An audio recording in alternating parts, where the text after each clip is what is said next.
婚鞋没有牌子，那个时候年轻嘛，也没有创业，说眼泪都要出来了。Cause you're a part of me now. Honestly, I wish I never met you. I wish we could go. Hello， 大家好，我是小马。出了几期视频，可能大家对我的印象除了爱马仕就是这样的。I don't wanna laugh, I don't wanna laugh, I don't wanna love you anymore. 这期视频我们不聊爱马仕，聊一聊高跟鞋。我会为大家介绍我选择高跟鞋的经验，还有我个人比较推荐的一些高跟鞋的品牌。感兴趣的话，我们就继续看下去吧。大多数人，包括我的员工，见到我的样子都是穿高跟鞋的。虽然呢，我平时也有穿运动鞋或者平底鞋，但确实我觉得作为职业女性来讲，一双高跟鞋是必不可少的。穿上高跟鞋的那一瞬间，你的气是往上拔的，那种女性的魅力和自信是完全的可以散发出来的。首先，如何选择高度？我记得我在日本高跟鞋老铺工作的一个朋友，他跟我说过，就是说高跟鞋穿在脚上最能体现美的一个高度就是7厘米。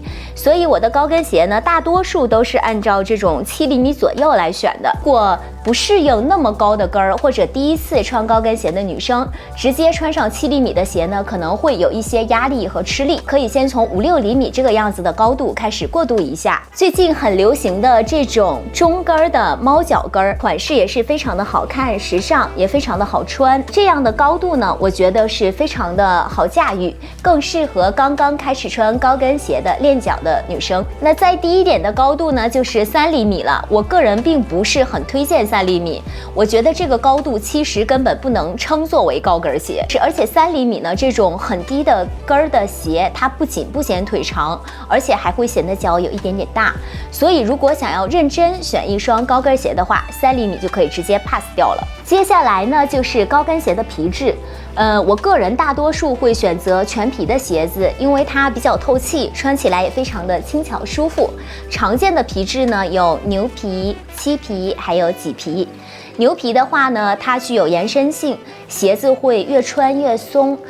漆皮的鞋子呢，会稍微开始的话会稍微硬一些，但是因为显色就是真的是非常的漂亮，会一见钟情，而且它会有一定的就是说防水的效果，也是大家会选择的一个皮质。但是漆皮需要注意的是这种摩擦的痕迹。这个痕迹呢，如果是嵌到它的这个皮质的里面，基本上是没有办法去除的。麂皮的话呢，它也是具有延伸性的，穿起来是非常的舒服的。翻毛的皮质更具有优雅的质感，就是说下雨天的话呢，最好是不要穿，因为它不具有防水性质。另外要注意的是，一些大牌鞋子的鞋底它都是纯皮的，所以就是不贴底，下雨出去的话，一定就是会被踩烂了。考虑到长期使用，我建议还是贴一个鞋底比较好。毕竟鞋子都不是说特别便宜，日常还是需要做一些小保养的。小马平时都是怎么保养鞋子的？我嘛就是会送去附近的一个修鞋子的地方，大概是上周一的话也送去一批做了保养，然后给大家看一看。它是会简单的就是说把它打磨干净，然后贴一个新的鞋底上去。像鞋跟儿呢，一些就是说坑坑洼洼的这些地方，它也会帮你做一些简单的处理。鞋跟的这个小东西磨坏了的话，它会帮你换一个新的。特别是我个人平时走路的时候平衡感不是很好，就这个小东西经常会掉的，所以定期去保养还是有必要的。修理的如果鞋的数量一次性多的情况下，还可以跟他交涉价钱，他还会给你打一点小小的折扣。修之前的图片呢，我会找一找，哇掉了，我会找一找放在这里给大家做一个修完之后样子的对比。这里顺便给大家普及一下选高跟鞋的小知识，就是说选鞋子的时候呢，可以留意一下，鞋身有没有类似于这种的缝线。如果像这种中间有缝线的呢，说明它制作的时候是2张皮子拼接到一起的，做工水平和材质相对来比会低一些，价格也会便宜一点点。像这种呢没有缝线的呢，整体性特别好，没有任何的链接痕迹，是一整张皮子制作出来的鞋子，质感和价格会高一些。最后跟大家介绍一下我自己的这些高跟鞋啊，我现在选择鞋子的标准其实就是不要有大 logo， 然后穿的比较舒服，适合一定特定的场合，比如说通勤上班呀，或者出席活动之类的。那么我通勤最近穿的像这种裸色呀，然后还有白色，就是这种色系，这个季节穿的是比较多，比较好搭衣服。哎，我看这些都是一个牌子的呀。哎，对的，这都是一个牌子的，估计可能大家没太听说过这个牌子。这个是意大利的品牌，叫做 Pellico。这个品牌是专门做鞋子的。我最近通勤穿的几双呢，都是这个牌子的。然后它是非常的舒服，非常的好穿，做工和材质真的是没话说。然后价格呢，大概每一双是5到6万日币这个样子，3、4千人民币，性价比相对来说也是很好的，比较适合通勤的白领姐姐穿。哎，这牌子就是你总给我推荐，然后我上周出大学买了一双，但是我是打折买的，发奖金了还买打折的，是不是挺好穿的？特别推荐给你，以后咱不买打折的了，以后为了气场提升，把高跟鞋全穿起来。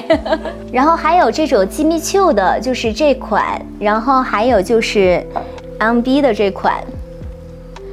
从颜色和设计上来讲都非常适合通勤穿，非常的舒适。那么比如我就是偶尔会出席一些活动的情况下呢，会选择比较亮眼的款式，比如说像这种漆皮的比较亮眼的翡翠绿色，或者是这种亮晶晶的裸粉色系。它的跟儿呢，材质呢都是比较显眼的，然后跟儿是相对来说比较高的。吉米丘呢，其实也比较符合我选择高跟鞋的标准，它没有大的 logo， 而且它可能是比较符合我的脚型，即使是跟儿比较高的情况下，我的脚穿起来也不会感觉疼痛，是没有任何问题的。Pellico 和吉米丘这2个牌子，我有的是比较多的。如果你也不喜欢大牌的 logo， 而且想要一双好穿的精品的鞋子的话，我非常推荐这2个牌子。就是这些鞋，你觉得最喜欢的鞋子是哪一双？买的时候吧，都挺喜欢的。穿下来的话呢，可能是还是这种比较百搭的颜色。吉米丘的这个小网鞋，就最近比较喜欢它，因为它夏天嘛，穿上去感觉比较清凉，而且颜色又比较百搭。而且最近的话，还挺喜欢这个叫什么猫脚跟儿。买后觉得后悔不好穿的鞋子，一个是这个吉米丘的这个牛仔的，就是买的时候呢，因为它的这个材质还是比较特别的嘛，但是穿起来的话，就是总是感觉这个脚趾是往前搓的感觉。就是可能坡度有一点不舒服，然后穿起来就特别的累。然后还有就是这个 BV 的这双鞋，就其实它颜色和设计都是比较百搭的，可能是跟儿的坡度不是很舒服，有点太高了，然后跟儿又比较细，所以穿起来是比较累脚的啊。还有一双，它的设计不讨厌，但是买了之后呢，也说不上是后悔，但是我不太喜欢这种大的 logo 嘛，一看就知道是哪一个品牌。偶尔的拍照会穿一下，平时的话其实不太会穿。婚鞋是哪个牌子的？婚鞋没有牌子。因为那个时候就是比较年轻嘛，也没有创业，当时的就是，哎呦，说眼泪都要出来了，就是也不知道说要买个牌子或者怎么样，也觉得当时比如说花大几千，或者是甚至说上万买一双鞋子，没有考虑过，还是不太舍得，因为当时收入也不高。人生第一双高跟鞋是什么？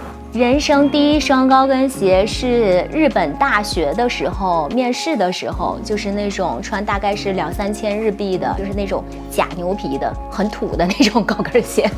人生第一双大牌高跟鞋是什么？真的不记得了，没有印象了，完全。那你记得人生第一个名牌包是啥？名牌包我记得是 LV， 对，那个就是那个年龄段嘛，觉得哇，背个 LV， 整个世界都是我的，哇，大 logo 特别帅气。好的，那么这就是我的高跟鞋分享视频，希望可以为想要买高跟鞋的女生提供一些参考。想要看更多视频分享，可以评论区告诉我哦。记得点击订阅，我们下期见。